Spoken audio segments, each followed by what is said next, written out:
proyecto, se enredaron cada vez más en sus propios asuntos y el templo permaneció en ruinas por unos 16 años. Estos israelitas pusieron sus intereses personales por encima de la gloria de Dios. Pusieron sus intereses por encima de la presencia de Dios en medio de ellos. Pero nuestro Dios, que es un Dios de gracia, que es un Dios bueno, les envía al profeta Ageo y al profeta Zacarías para hacerlos recapacitar. Y dice en Ageo capítulo 1 versículo 14 que el Señor mismo despertó el espíritu de los líderes del pueblo, despertó el remanente de todo el pueblo por medio de su palabra. De tal manera, mis hermanos, que todo el pueblo completo, desde el más pequeño hasta el más grande, decidieron obedecer la voz de Dios. Fue una respuesta sorprendente al ministerio de Ageo. Pero al poco tiempo de haber reiniciado la obra, se enfrentaron con otro problema. Muchos de ellos tenían edad suficiente como para recordar la magnificencia del templo de Salomón. Y eso los desalentó profundamente, porque ellos sabían que no tenían los recursos para llevar a cabo una empresa de esa magnitud. Dice en Esdras capítulo 3 versículo 12 que muchos de los sacerdotes y levitas y jefes de las casas paternas, los ancianos, escuchen bien, que habían visto el primer templo, cuando se echaban los cimientos de este segundo templo delante de sus ojos, lloraban en alta voz, mientras muchos daban gritos de alegría. Aquí vemos el contraste. Los más jóvenes estaban eufóricos porque se había reiniciado la reconstrucción del templo, pero los mayores lloraban porque este nuevo templo les parecía demasiado insignificante. Estos israelitas necesitaban urgentemente unas palabras de aliento. Y si yo conozco un poco de la naturaleza humana, comenzando por la mía, yo estoy seguro que hay muchos aquí que en el día de hoy necesitan una palabra de aliento. Y eso es precisamente, mis hermanos, lo que nosotros tenemos en este pasaje que vamos a considerar en la mañana de hoy. Ahora, extrañamente, lo primero que hace Dios con este pueblo desanimado, con este pueblo desalentado, es enfrentarlos con la realidad de que el edificio que ellos estaban construyendo definitivamente no podía compararse con el anterior. Una forma rara, ¿verdad?, de alentar al pueblo. En otras palabras, mis hermanos, lo que estoy diciendo es que en vez de meter el problema debajo de la alfombra, lo que hace Dios es sacarlo a la luz y ponerlo delante de sus ojos. Y eso nos lleva de la mano a la primera enseñanza de este pasaje. Tratar de evitar la realidad no es la solución para escapar del desaliento. No metas la cabeza en el hoyo. Tratar de evitar la realidad, mis amados hermanos y hermanas, no es la solución para tratar de escapar del desaliento. Versículo 1 al 3. El día 21 del mes séptimo vino la palabra del Señor por medio del profeta Ageo diciendo: habla ahora Zorobabel, hijo de Salatiel, gobernador de Judá, y al sumo sacerdote Josué, hijo de Josadac, y al remanente del pueblo diciendo, es Dios que está diciendo: ¿quién ha quedado entre vosotros que haya visto este templo en su gloria primera? ¿Y cómo lo veis ahora? Tal como está, no es como nada a vuestros ojos. Dios les está diciendo: ustedes tienen razón. Este segundo templo no tiene comparación con la magnificencia del templo que construyó Salomón. Ahora, noten, mis hermanos, antes de entrar en materia, que en el versículo 1 se resalta el hecho de que este mensaje vino por medio del profeta Ageo el día 21 del mes séptimo. Y esta fecha es importante por varias razones. Por un lado, porque en el calendario hebreo, este era el mes con más festividades religiosas y por lo tanto con muy poca actividad laboral. Al principio del mes séptimo se celebraba la fiesta de las trompetas. Unos días después, el día de la expiación, el Yom Kippur. Y 5 días más tarde, la fiesta de los tabernáculos. Desde el 15 al 22 del mes séptimo, los israelitas debían vivir en tiendas de campaña para recordar cómo Dios los había cuidado y protegido durante el éxodo. El problema es que en cada una de esas fiestas había que guardar días de reposo. No se podía trabajar. De manera que venía una festividad tras otra y el proyecto de construcción, que apenas había comenzado un mes atrás, estaba detenido. Pero esta fecha también es importante porque según Primero de Reyes capítulo 8 versículo 2, fue precisamente en el mes séptimo que Salomón inauguró el primer templo. Así que era muy probable que estos israelitas se sintieran frustrados y nostálgicos. Las dos cosas. No habían podido adelantar todo lo que hubieran querido y el recuerdo del antiguo templo les resultaba muy doloroso.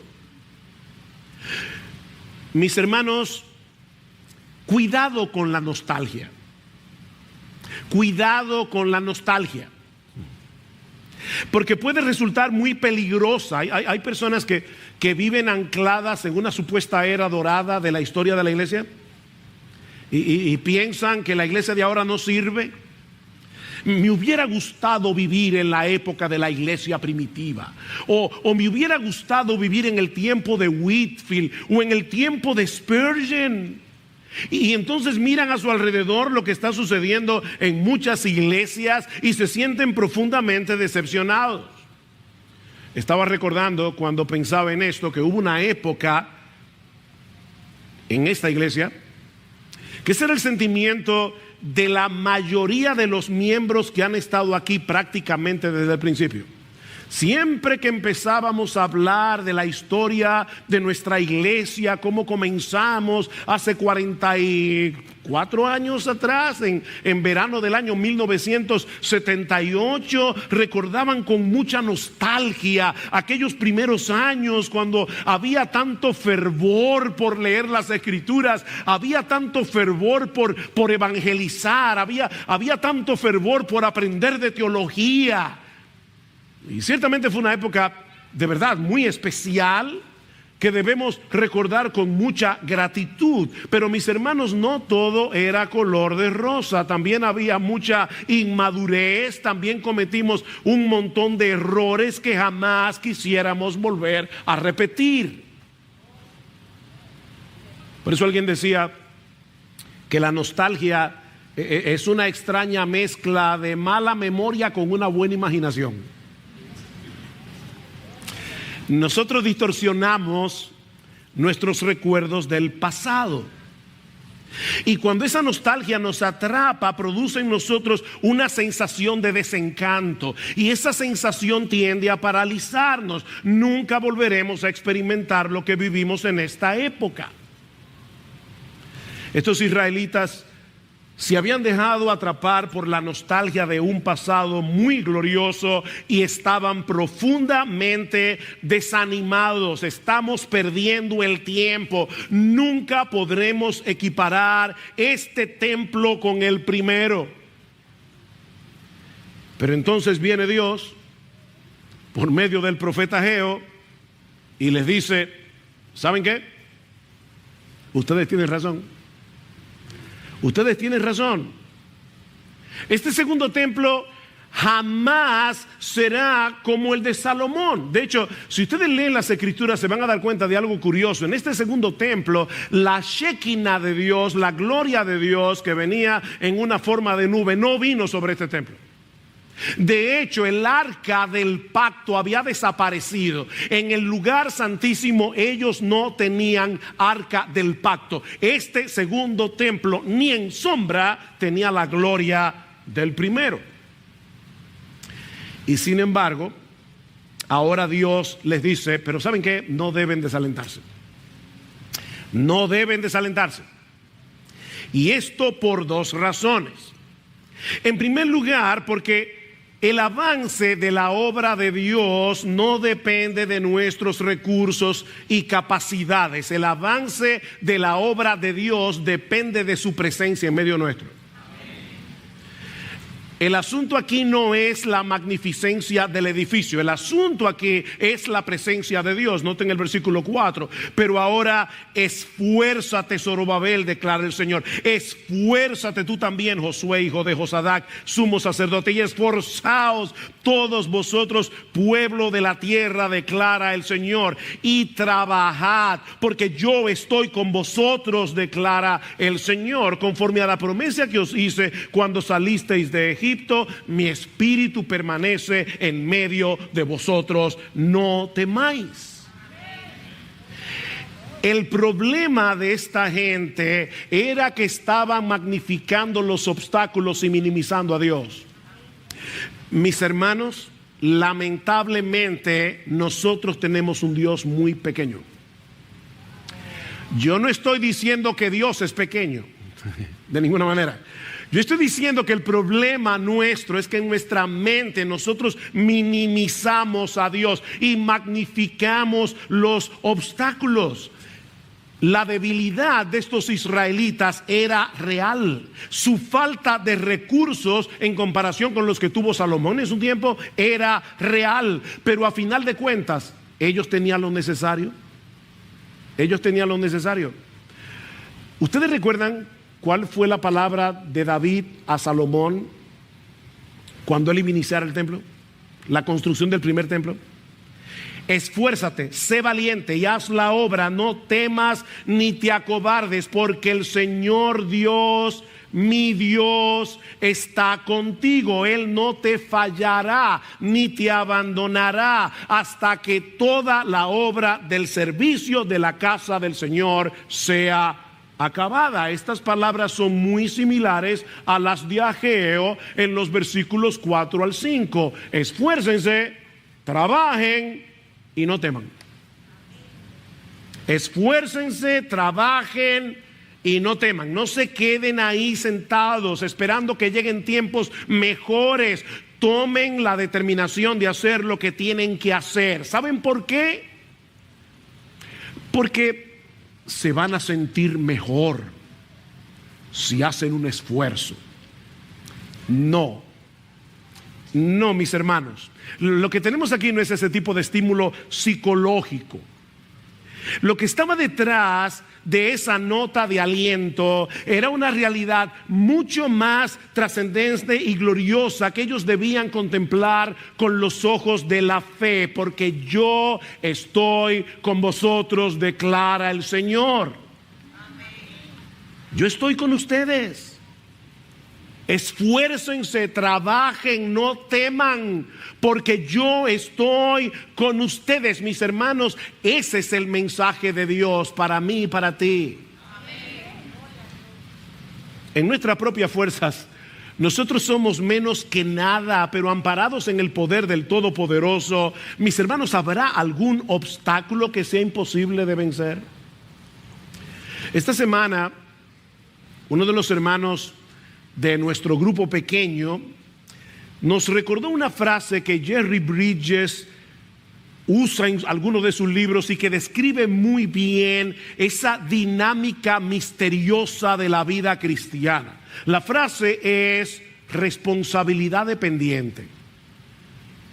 Tú y yo necesitamos asumir una responsabilidad dependiente. En otras palabras, haz lo que tengas que hacer. No rehuyas tu responsabilidad, pero no cometas el error de hacerlo en tus propias fuerzas. Responsabilidad dependiente. Es la presencia de Dios con nosotros lo que hace la diferencia. Y es por eso que esta promesa se repite una y otra vez, una y otra vez, una y otra vez a lo largo de todas las escrituras. Deuteronomio 31. Dios le dice a Josué: sé firme y valiente, porque tú entrarás con este pueblo en la tierra que el Señor ha jurado a sus padres que les daría. El Señor irá delante de ti. Él estará contigo. No te dejará, no te desamparará. No temas ni te acobardes. La misma palabra de Ageo. Y luego en Josué capítulo 1 versículo 5: nadie te podrá hacer frente en todos los días de tu vida. ¿Tú dices eso? Nadie te podrá hacer frente en todos los días de tu vida. ¿Por qué? Porque así como estuve con Moisés, estaré contigo. No te dejaré ni te abandonaré. Versículo 9: no te lo he ordenado yo. Sé fuerte y valiente. No temas, no te acobardes, porque el Señor tu Dios estará contigo por donde quiera que vayas. No hay un lugar, no hay una esquina en todo el universo en el que nosotros estemos solos de Dios. Y así, créame, yo pudiera seguir citando un texto tras otro. Uno de los problemas que tuve esta semana fue saber qué texto coger, qué texto dejar. Esfuérzate, trabaja y no temas, porque yo estoy contigo. Versículo 5: conforme a la promesa que os hice cuando salisteis de Egipto, mi espíritu permanece en medio de vosotros. No temáis. No temáis. En vez de fijar sus ojos en las glorias pasadas del templo de Salomón y llenarse de una nostalgia paralizante, recuerden, le dice Dios, el pacto que yo hice con ustedes. Cuando los saqué de la tierra de Egipto, yo les hice una promesa: que yo sería vuestro Dios, que ustedes serían mi pueblo, que mi espíritu estaría en medio vuestro, declara el Señor, el mismo espíritu que le dio orden al caos en la creación. Mi espíritu estará con ustedes. O como lo dice más adelante a través del profeta Zacarías, no es con ejércitos, es un texto muy conocido, no es con ejército, no es con fuerza, sino con mi espíritu, ha dicho Jehová de los ejércitos. Mis hermanos, la obra del Espíritu en nosotros no elimina nuestra responsabilidad. ¿Se dieron cuenta? Nosotros tenemos que esforzarnos. Nosotros tenemos que trabajar, tenemos que hacer lo que tenemos que hacer, pero sabiendo al mismo tiempo que en una forma misteriosa el Espíritu está moviendo nuestra voluntad y está haciendo eficaz nuestra labor. ¿Quién toma la decisión de trabajar? Tú y yo. ¿Qué pasó previo a eso? El Espíritu de Dios obró. Por eso es que Pablo dice en Efesios capítulo 2 versículo 10 que nosotros somos creados por Dios, nuevas criaturas, somos una nueva creación de Dios, y que Dios ha puesto delante de nosotros buenas obras para que anduviésemos en ellas, de tal manera que todo lo que hacemos después de convertidos es solo para la gloria de Dios. Es su gracia en mí, como cantábamos hace un momento. Así que anímate, mi hermano. ¿Tú viniste desanimado a la iglesia hoy? Pensando que tú eres un inútil. ¿Tú crees que tú eres un inútil? Bueno, déjame decirte, tú eres un inútil, pero Dios es todopoderoso. Y es increíble lo que Dios todopoderoso puede hacer con un inútil que se pone en sus manos. Es como dice, ese fue uno de los textos que vino a mi mente en esta semana, Isaías 41:14: no temas, gusano de Jacob. Qué alentador. Mañana serás un león. No, tú eres un gusano y seguirás siendo gusano, pero trillarás montes, vas a allanar collados, porque yo estaré contigo. Esfuérzate, mi hermano, anímate, mi hermano, porque no estamos solos. Nuestro bendito Señor y Salvador ha prometido estar con nosotros todos los días hasta el fin del mundo. No os dejaré huérfanos, dice Jesús a sus discípulos, vendré a vosotros. Y Él está hablando aquí, no de la segunda venida, Él está hablando de la promesa de enviar su Espíritu. Nosotros somos el templo del Espíritu, nosotros somos la morada del Espíritu. ¿Tú te das cuenta, mi amado hermano y hermana, lo que eso significa? Si eres cristiano, el Espíritu Santo mora en ti, está obrando en ti y por medio de ti. Eso debería ser suficiente para sacarnos del pantano del desaliento. Pero Dios no ha terminado todavía de animarnos, sino que ahora nos dice en los versículos 6 al 9 que lo que hacemos para Él sirviendo a su pueblo es mucho más grande de lo que nuestros ojos pueden ver. ¿Qué era lo que estaba pasando con estos israelitas? Que ellos veían el templo y sentían que aquello era insignificante. Y ahora Dios les dice: permítanme abrirles los ojos para que ustedes tengan un vislumbre de lo que yo voy a hacer con ese esfuerzo que a ustedes les parece pequeño. Mis hermanos, lo que nosotros hacemos para la obra de Dios, lo que nosotros hacemos para el servicio de Dios, sirviendo al pueblo de Dios, va a tener repercusiones mucho más grandes de lo que nosotros ahora podemos percibir. Versículo 6. Porque así dice el Señor de los ejércitos: una vez más, dentro de poco, yo haré temblar los cielos y la tierra, el mar y la tierra firme, y haré temblar a todas las naciones. Vendrán entonces los tesoros de todas las naciones, y yo llenaré de gloria esta casa, dice el Señor de los ejércitos. Mía es la plata, mío es el oro, declara el Señor de los ejércitos. La gloria postrera de esta casa será mayor que la primera, dice el Señor de los ejércitos, y en este lugar daré paz, declara el Señor de los ejércitos. Amén. Noten que el versículo 6 comienza con un porque. Hermanos, toda la escritura es inspirada por Dios. En la Biblia no hay una palabra de más. Ese porque conecta los versículos 4 al 5 con los versículos 6 al 9. Así que la idea es esta: esfuércense, trabajen y no teman, porque así dice el Señor de los ejércitos: hay algo que yo voy a hacer en el futuro y que ustedes deben comenzar a contemplar ahora con los ojos de la fe. Esa es la idea.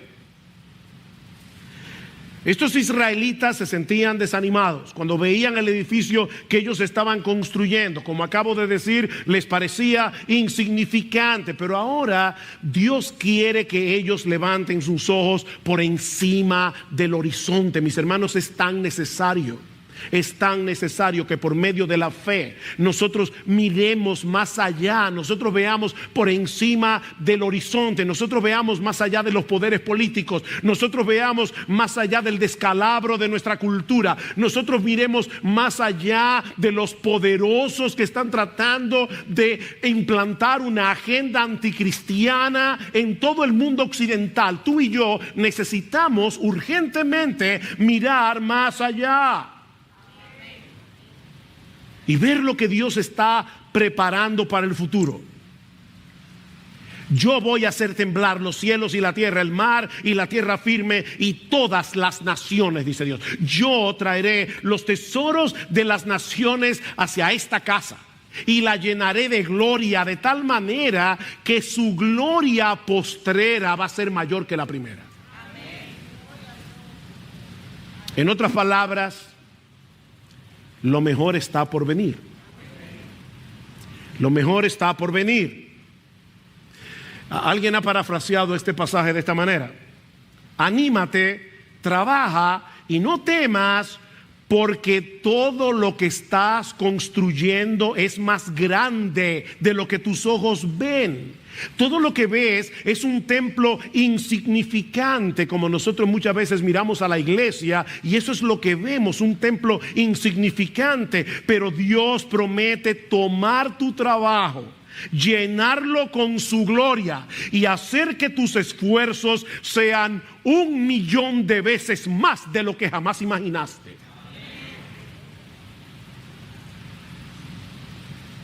Ese templo que se estaba construyendo en los días de Ageo era un pequeño eslabón en la historia de la redención, en una cadena de eventos extraordinarios que Dios iba a llevar a cabo, dice él en el versículo 6, dentro de poco.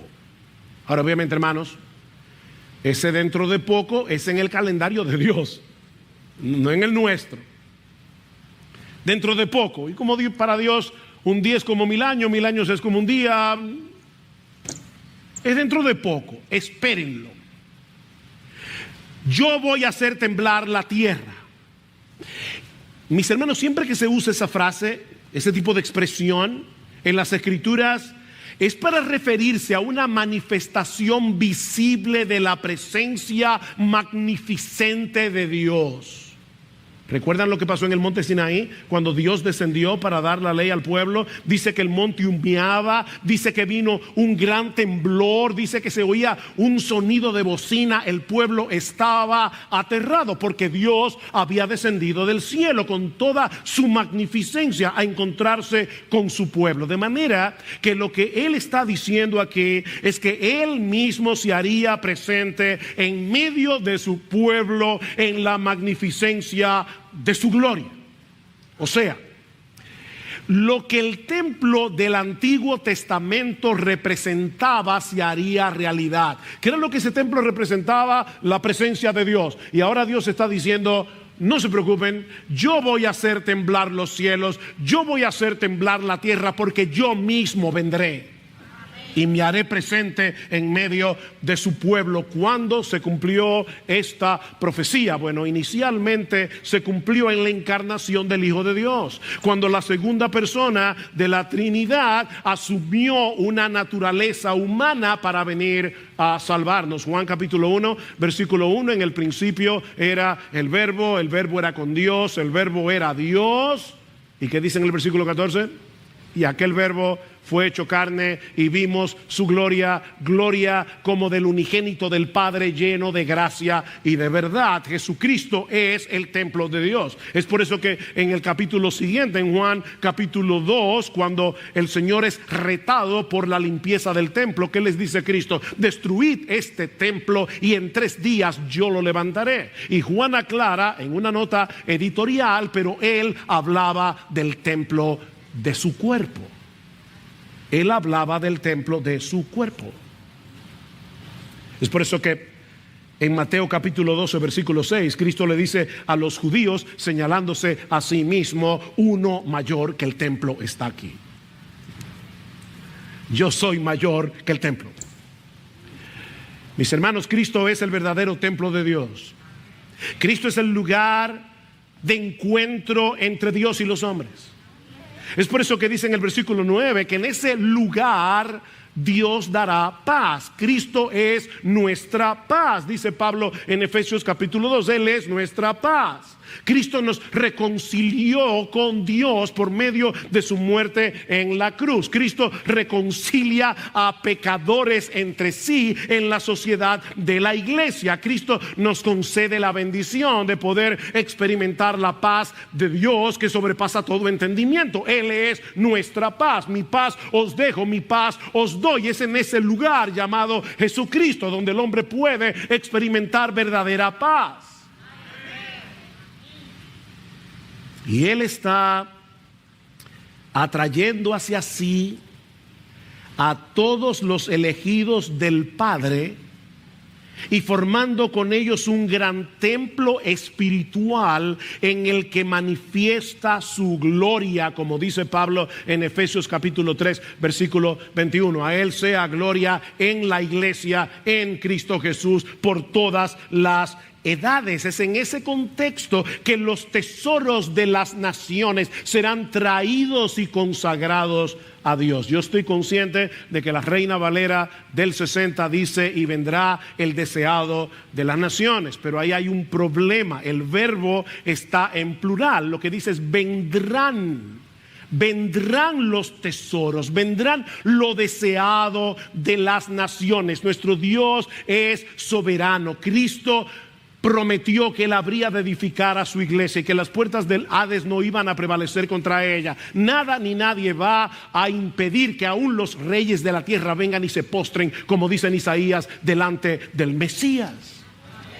Y al final en Apocalipsis dice que los reyes de la tierra traerán sus glorias al Mesías.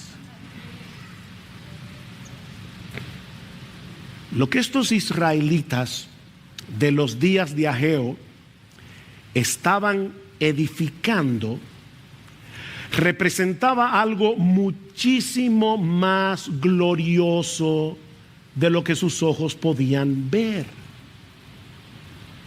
Mis hermanos, ese templo físico representaba al Dios encarnado, a nuestro bendito Señor y Salvador Jesucristo, que en unión con su pueblo, la iglesia, es el verdadero templo del nuevo pacto, formado de piedras vivas de todo tribu, pueblo, lengua y nación,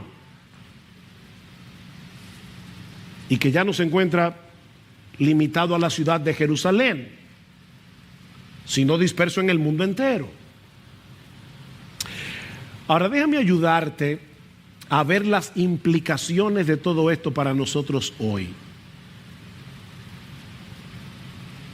Porque es posible que algunos de nosotros estemos padeciendo de la misma miopía espiritual que tenían estos israelitas de los días de Ageo. Cuando ellos veían lo que estaban construyendo, les parecía insignificante. Ahora yo te pregunto, ¿y qué de nosotros hoy? Mis hermanos, ¿estamos nosotros conscientes de lo que implica trabajar para la edificación del templo de Cristo? Y no olviden que aquí no estamos hablando de este edificio de varilla y de cemento. Estamos hablando del verdadero templo. Pablo dice en Efesios 2 que los creyentes estamos siendo edificados. Escuchen esto, mis hermanos, es importante.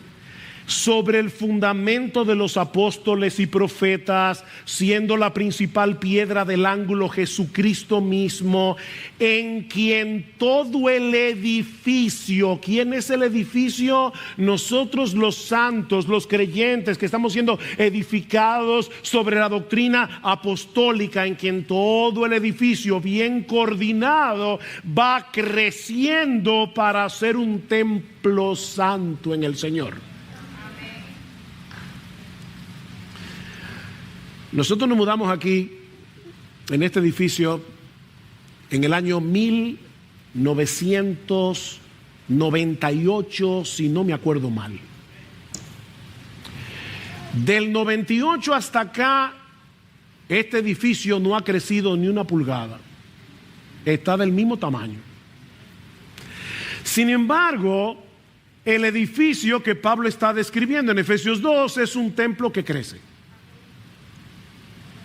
¿Se dieron cuenta? Dice, bien coordinado, va creciendo para ser un templo santo en el Señor. Este es un edificio que crece. Porque la iglesia no solamente es un edificio, sino que también es un cuerpo. Estas dos metáforas, estas dos figuras se complementan entre sí. Y Pablo nos explica cómo es que ocurre ese crecimiento de este edificio que es también un cuerpo, que es el templo de Dios, que es la iglesia del nuevo pacto. ¿Cómo ocurre eso? Bueno, sucede de esta manera. Dios le da a esa iglesia pastores y maestros. ¿Y qué hacen esos pastores y maestros? Enseñan la palabra y equipan a los santos para que los santos hagan la obra del ministerio. Y dice más adelante que todos nosotros, óyeme, miembro de Iglesia Bíblica del Señor Jesucristo, si tú eres miembro de esta iglesia, yo no estoy hablando de tu vecino, estoy hablando de ti. De ti, que tu nombre está en una lista de miembros de esta iglesia.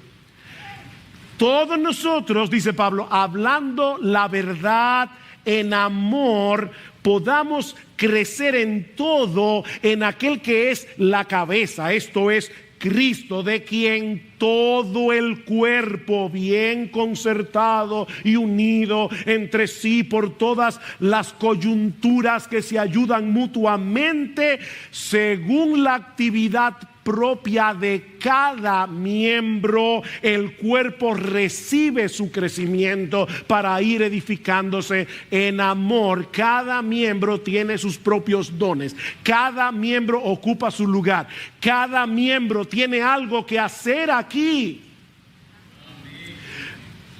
Mi hermano, mi hermana, tú te das cuenta que al hablar la verdad en amor a algún hermano, algún miembro de tu iglesia, tú estás puliendo esa piedra viva para que el templo de Cristo siga creciendo en gloria y hermosura.